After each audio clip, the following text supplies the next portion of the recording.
वचन पे डट के कट गए प्राण 84 के। धर्मदास का गीता का पाठ अनुवाद सहित सुनाना। अब धर्मदास ने किस प्रकार से उस गीता जी के पाठ को जिंदा महात्मा के रूप में जो कबीर परमात्मा थे उनको सुनाया। अब सतगुरु रामपाल जी भगवान ने फिर उसको सरल करके लिखा है, सरल करके, ताकि आप और हम भाई बहन आसानी से समझ सकें। धर्मदास का गीता का पाठ अनुवाद सहित सुनाना। उग्र गीता। धर्मदास जी को ज्ञान था कि जिंदा वेशधारी मुसलमान संत होते हैं, जबकि मुसलमान नहीं मानते कि पुनर्जन्म होता है। इसलिए पहले उसी प्रकरण वाले श्लोक सुनाए। गीता अध्याय 2 श्लोक नंबर 12 कि अर्जुन तेरे और मेरे बहुत सारे जन्म होते हैं, तू नहीं जानता, मैं जानता हूं, मेरे जन्म और कर्म अलौकिक हैं। ये वो श्लोक हैं। गीता अध्याय 2 श्लोक 12 व 17, अध्याय 4 श्लोक 5 व 9। हे अर्जुन आपन जन्म मरण बहु तेरे, तुम ना जानत याद है मेरे।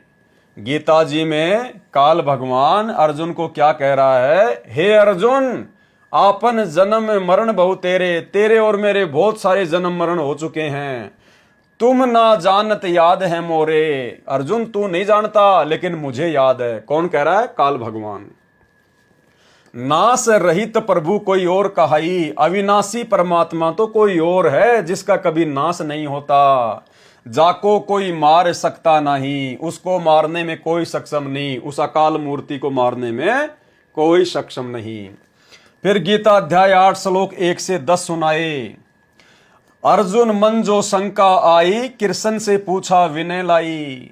इस प्रकार की जन्म मरण की बातें सुनकर अर्जुन के मन में शंका उत्पन्न हो गई और उसने कृष्ण से पूछा विनय पूर्वक। क्योंकि भाइयों और बहनों, शरीर तो श्री कृष्ण जी का था जो अर्जुन के सामने खड़ा दिखाई दे रहा था, लेकिन महाभारत के युद्ध के दौरान गुरुदेव भगवान ने बताया और गीता भी इस बात को स्पष्ट करती है अध्याय 11 श्लोक नंबर 32 में कि श्री कृष्ण जी के अंदर काल, वो ब्रह्म प्रेत की तरह प्रवेश करके फिर वो सारा ज्ञान बोल रहा था। तो जब अर्जुन ने इस प्रकार की बातें सुनी कि अर्जुन तू भी जन्म में मरण में, मैं भी जन्म और मरण में, जबकि अर्जुन तो श्री कृष्ण जी को परमात्मा मानता था, 3 लोक का भगवान मानता था, सबसे बड़ा मानता था, तो अर्जुन के मन में भी शंका होगी कि भगवान आज ऐसी बेकी बेकी बातें कैसे कर रहे हैं कि अर्जुन तू और मैं सभी जन्म मरण में हैं, तू नहीं जानता, मैं जानता हूं। अर्जुन मन जो शंका आई, कृष्ण से पूछा विनय लाई। आदिनी भाव से पूछ रहा है, हे कृष्ण तुम तत् ब्रह्म बताया। हे श्री कृष्ण जी आपने मेरे को कोई और भगवान बताया। अध्यात्म अधिभूत जनाया, वाका भेद बताओ दाता।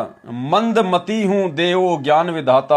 आप मुझे उस अविनाशी परमात्मा का भेद बताओ, मैं तो मंद बुद्धि हूं, मेरे ऊपर दया बख्शो। जो गीता अध्याय 8 श्लोक नंबर 1 और 2 में लिखा हुआ है। कृष्ण अस बोले बानी, दिव्य पुरुष की महिमा बखानी। तब श्री कृष्ण के रूप में वो काल बोला और उस दिव्य महापुरुष, दिव्य परमात्मा, अविनाशी परमात्मा की महिमा गाई। तत् ब्रह्म परम अक्षर ब्रह्म कहाया, जिन सब ब्रह्मांड बनाया। कि भाई उसको परम अक्षर ब्रह्म कहते हैं जिसने पूरी सृष्टि को रचा है। मम भक्ति करो मोकू पाई। श्री कृष्ण रूप में काल क्या कह रहा है कि भैया मेरी भक्ति करोगे तो मेरे लोक को प्राप्त होगे, मुझे ही प्राप्त होगे। या मैं कछु संशय नहीं, इसमें कोई किसी प्रकार का संशय नहीं है।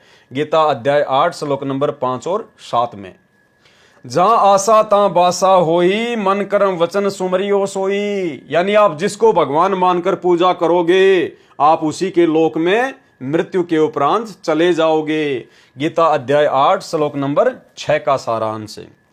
जो है सनातन अविनाशी भगवाना, वा की भक्ति करे वापर जाना। और जो उस अविनाशी सनातन परमात्मा परम अक्षर ब्रह्म की भक्ति करोगे तो भाई उसके लोक में चले जाओगे। जैसे सूरज चमके आसमाना, ऐसे सत्य पुरुष सतलोक रहाना। वो परमात्मा अविनाशी लोक में रहता है, सत्य लोक में रहता है, सचखंड में रहता है। जैसे आसमान में सूरज चमकता है, ऐसे ही वो अविनाशी परमात्मा सत्य लोक में रहता है, अविनाशी लोक में रहता है। वाकी भक्ति करे वाको पावे, जो कोई उस अविनाशी परमात्मा की भक्ति करेगा उसी को प्राप्त होएगा। बहुर नहीं जग में आवे, फिर वो वापस भवसागर में जन्म मरण में नहीं आता। गीता अध्याय 8 श्लोक नंबर 8, 9 व 10 का सारांश है। मम मंत्र है ओम अकेला।